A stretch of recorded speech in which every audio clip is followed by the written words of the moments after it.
On a souvent cherché à avoir des salariés en s'adressant à Pôle emploi.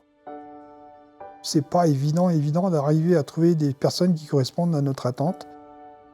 Et en parlant avec les collègues, on avait tous à peu près la même problématique. Comment on aurait pu trouver des gens déjà intéressés par notre travail pour avoir l'occasion de les embaucher par la suite?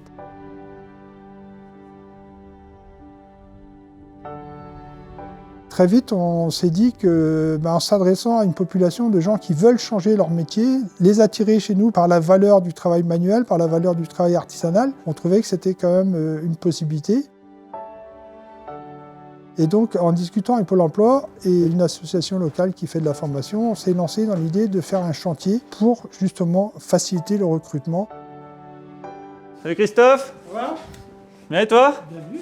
Là, on est sur le chantier de la poterie à Rostrenain, donc dans les Côtes-d'Armor. On est sur un chantier pré-qualif. Il y a des stagiaires qui travaillent et c'est eux qui réalisent le chantier principalement, accompagnés par des artisans locaux qui ont à cœur de vulgariser et de former des jeunes, ou des moins jeunes d'ailleurs, aux techniques de l'éco-construction.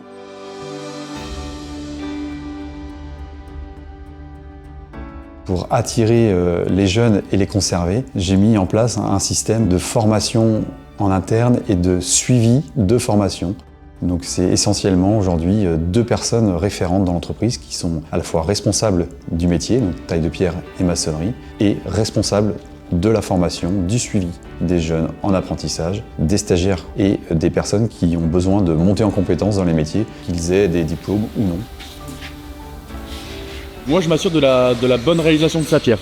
Donc moi, je lui ai montré comment je réalise le geste, pourquoi je le réalise de cette façon, et ensuite, je m'assure que lui le fasse, et qu'il le fasse justement avec les bons gestes.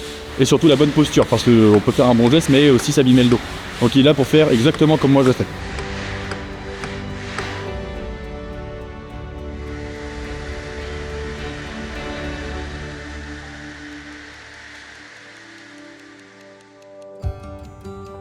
J'ai mis en place des petites journées entreprises où là on fait une petite sortie, ça peut être aussi bien du jet ski qu'un parc d'attractions.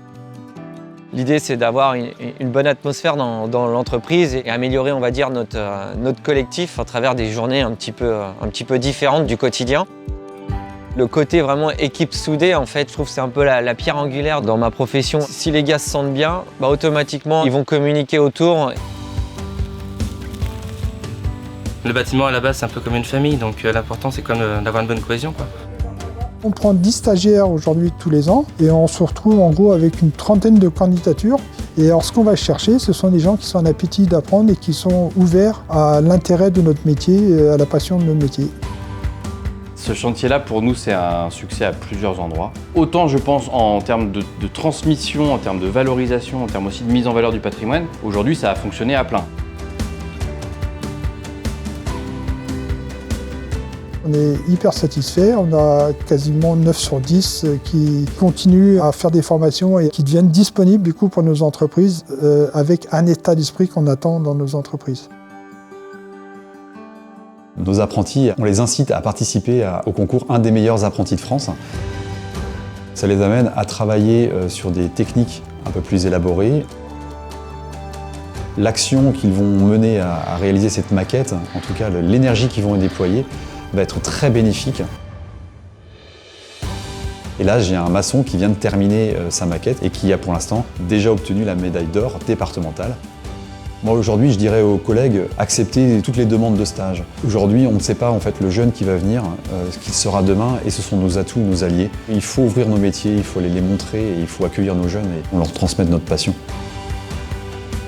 Aujourd'hui, nous sommes sur des métiers passionnants. Nous avons de l'histoire, nous avons des matériaux, nous avons des savoir-faire.